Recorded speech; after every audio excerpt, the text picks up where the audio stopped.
Right, well, just picked up this Yamaha 3.5 AC air cooled. It's a long shaft.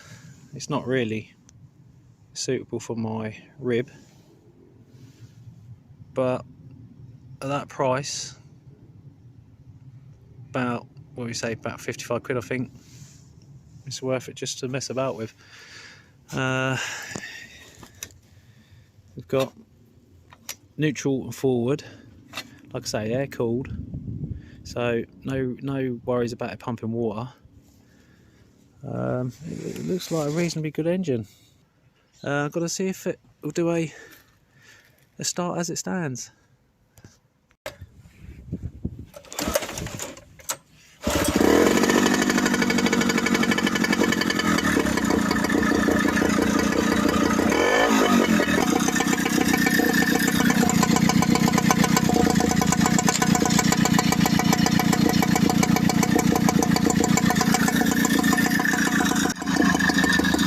Can't find a kill switch on it though.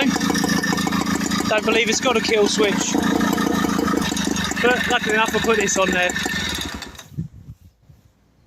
Good thinking, Edwards. It runs really well. Now obviously some pieces missing. The lower cowling's missing. There's like a shroud that goes around the block there to suck the air more around the cooling fins, but I'm sure I can make something for that. There's one available on eBay, but it's about 12.5 quid and it's rusty as hell, so I'm not sure it's even worth it. This here, which I thought was a like a fuel float, is just like a really old-fashioned trap system, like a fuel filter, really over manufactured. So I'll just take a pop fuel tap in here, a inline fuel filter in there, and then just run it straight into the carb. I can't see that. That should run absolutely fine. I think this should get my boat possibly up on the plane. I've got a 2.5 metre Honwave, rigid, semi-rigid inflatable with a inflatable keel, inflatable floor, and it requires a short shaft. Now I don't know I'm not sure how deep the transom is on it. I'll have to find the measurements or get it out and measure it up, but I believe that I just need to raise this long shaft outboard up by 3 inches, which brings the transom plate down the bottom, level literally with the keel of the boat. You literally just need the transom plate and the prop. When you're on the plane, the transom plate and the prop under the water. So I'm happy that I could put a 3-inch extension onto my transom without having to really drill too much into it, and it should be pretty stable. So I've got to start by taking this out. I'll probably link a video in. I did start it the other day. I don't want to run it too much because although it's air cooled, it doesn't require water to cool the engine. It does require water to cool the exhaust leg, the leg section of the exhaust section of the leg. I don't know if this one has got an impeller or whether it's just some sort of vacuum type from the engine, but I don't want to mess it up. You know, it's come this far, 1980, so we'll do it properly. But I'll take all of this off and then we'll go from there.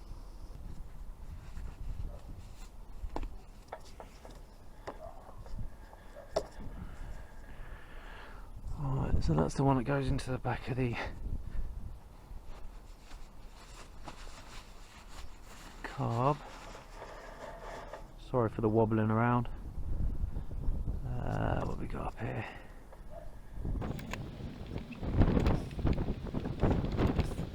Trusty scissors. My dog's barking like a good one. I'll break the camera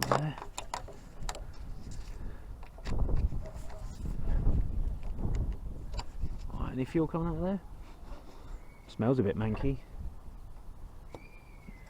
Yeah, a bit dramatic, a little bit.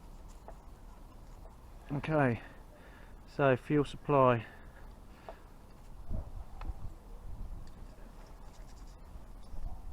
Just let some of that drain out of there.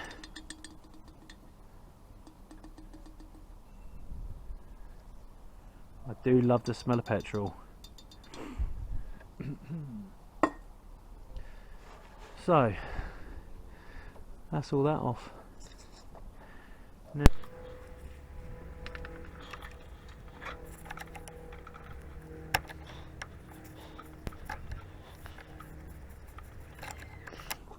I can't get this front panel off at the moment, so I want to take this off from the back.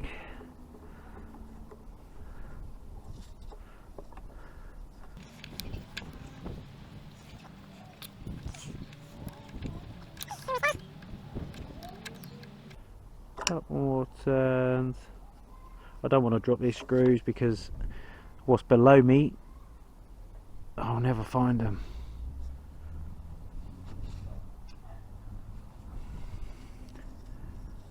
Right, we can turn this now without worry about it all flooding out. What we got? Split pin on there. Let's take this one off.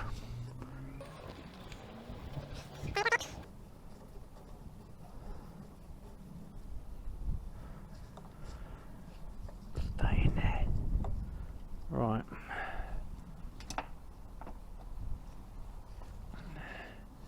So yeah, that's like an old school fuel filter, I suppose. Fuel tap and fuel filter all in one, or fuel trap. You can see there's, I don't know if you can see it in there, there's some bits of rust in there, so we'll have to check this tank out.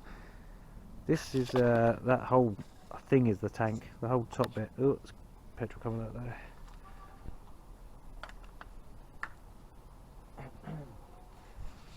So we'll probably have a look in there.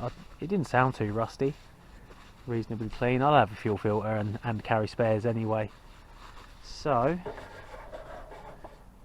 that was pretty pain-free. Well, I've managed to find myself a little bit of space in the dry, away from Storm Dennis.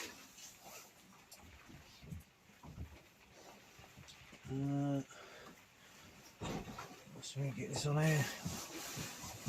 Oh, she's heavy. She's a heavy girl. Or a heavy lad, whatever you want to call her.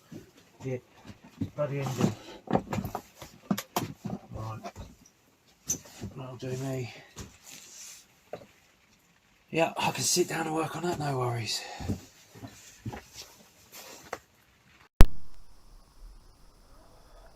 That's perfect. Inline fuel filter kit, $4.99. 5 days though.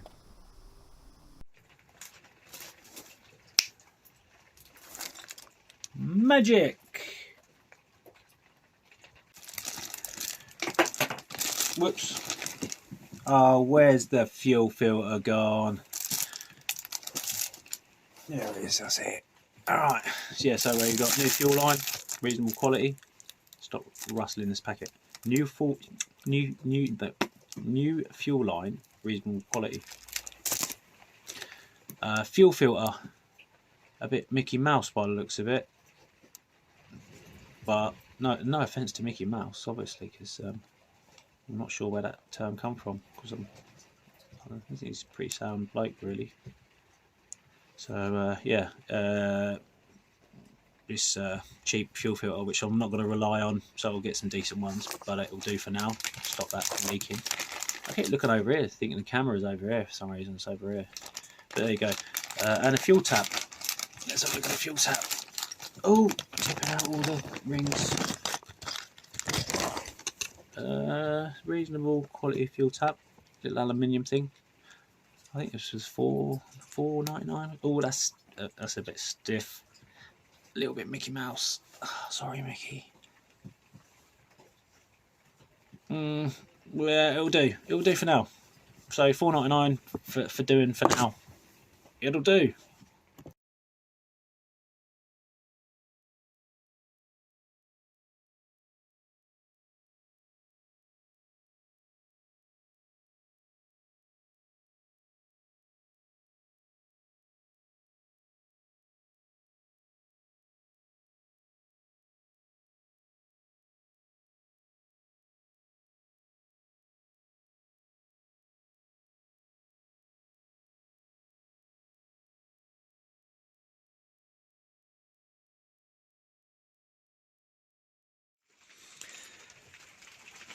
Can hear that rain out there. It's come down well. Right, as you saw there, I haven't used the new pipe work because I want to take this tank off. I might as well take this tank off and treat this rust, because I mean, I'm not sure whether, I mean, if this is suitable for my boat, if it pushes my boat well, then I don't mind spending a bit extra money tarting it up, you know, but it's going to involve giving it a proper paint job really. I've purchased off of eBay the lower cowling, which is the plastic covering on the bottom, and also the plastic covering for the top of the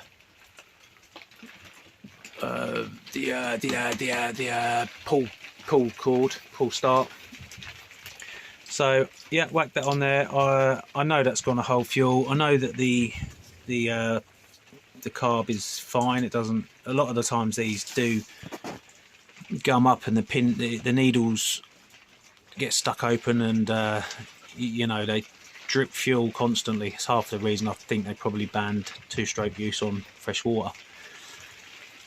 But yeah, that's fine. That holds fuel and everything. It was just that fuel tap which was sat in here, which I've taken all of that out. It's completely unnecessary, and I've just literally replaced it with this fuel tap coming down from here, which I'm going to shorten when I redo it all and bolt probably onto this casing bolt.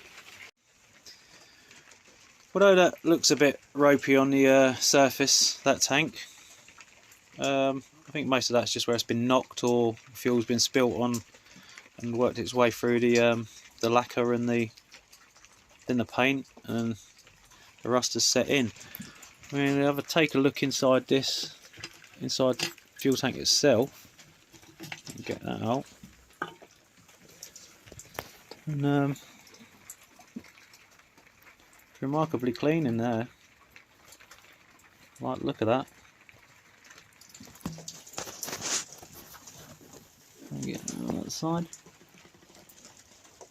Yeah, couple of little spots of rust, but I like the look of that. It's nice and clean. Probably that's the cleanest tank I've ever seen from a 40-year-old outboard. And I've messed around with 50, 55-year-old outboards, 60-year-old outboards. Some of these old Seagull engines that they had during the war were designed to be disposable, and I've got a couple of those running in the past. Not that it's difficult, they either run or they don't, but that's a nice looking tank, that is. Happy to see that. Now this is good stuff. They used to call it Curust, K-U-R-U-S-T, Curust, back in the day. It's a rust converter, as it says on the tin. Yeah, if you got rust that's eating away at anything, this stuff will stop it dead. You know, take as much of it off as you can. Take the surface off, paint this stuff on, and it literally fizzes away at it and converts it to something more stable. I don't know what it does exactly, but converts it to something more stable. And then, believe it or not, it accepts paint straight over the top of it. So yeah, I mean, rustings, never heard of rustings before, but I got this from Screwfix, so I think it was £7, $7.99. It does go a long way. So I'm not going to do it all now. I really need to get this on my boat. If it does what it does, I'll put the work into it and I'll make it look pretty again. because these two-stroke outboards, they go on forever. As you know, we've had this ban on the production of two-stroke outboards now, and I do agree, pollution, we've got to watch pollution and things like that, but a lot of boaters out there are stuck in their ways with the two-stroke. They just give out much better performance than the four-stroke. They weigh half as much as a four-stroke, and yeah, you can lay a four-stroke on its side. There's benefits and there's advantages of disadvantages, but the smell of a two-stroke, some of us, it's just even the smell of that that two-stroke oil in with the fuel makes that little bit of difference. And these things do rev higher. I don't know whether they give out more power, no, but I can go out and I can spend £500 on a four-stroke, which potentially could have issues just like a car. Or I'd go out and find something like this, 50, 60 quid, needs a little bit of tightening up, and the chances are that this is likely to have a lot less problems with it than the £500 outboard that I go and buy. Fingers crossed. So yeah, everything's good. There's nothing to it. Head gasket, single cylinder, combustion engine with a mechanical carburetor. I mean, obviously it's got electrics for the ignition, and a coil pack as such, which are not available anymore. So if that does go, then there is an issue. But it could go on for another 30 years not needing one. It all looks in very good condition. The coil pack's around the other side somewhere, but it looks fine. So fingers crossed. Looking forward to this storm passing and just getting it on the back of the boat and seeing if it does what I think it will do. So yeah, keep tuned in. I'll continue to do some more videos. I'm planning on building a big workshop because I need room. So I think I want to do a 16 by 8 shed, I suppose. Which I might film that as well, possibly. Maybe do a time lapse or something, but we'll see. I was waiting for the weather, really. But yeah, I shall crack on.